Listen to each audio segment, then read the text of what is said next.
Haleluya. Bwana Yesu asifiwe. Kwa hivyo wakati huu masaa haya, nataka mtu wa Mungu upate kujifunza.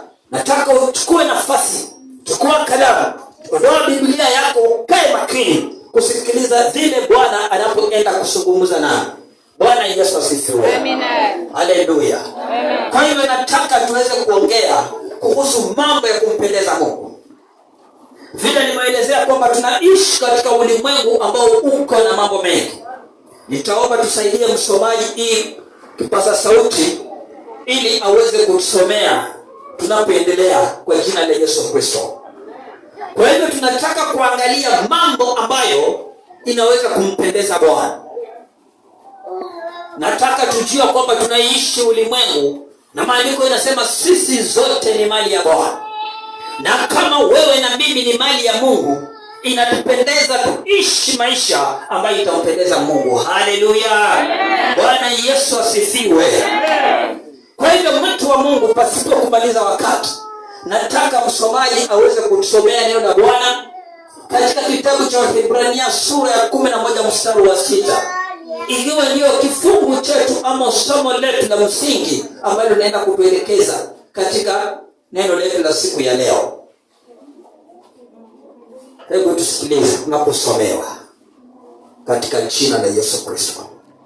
Nitasoma kwa imani. Yes. Waebrania 11 mstari wa 6 inasema, lakini pasipo imani haiwezekani kumpendeza, kwa maana mtu amwendeaye Mungu lazima aamini kwamba yeye yuko na kwamba huwapa thawabu wale wamtafutao. Amen. Nataka tusikilize pole pole. Biblia imeanza kusema namna gani? Hebu soma mpendwa pole pole sasa. Waebrania 11:6. Lakini pasipo imani haiwezekani kumpendeza nani? Mungu. Kwa maana mtu amwendeaye Mungu lazima aamini kwamba yeye yuko. Ngoja. Kwa maana kila amwendeaye Mungu lazima aelewe kwamba Mungu yupo.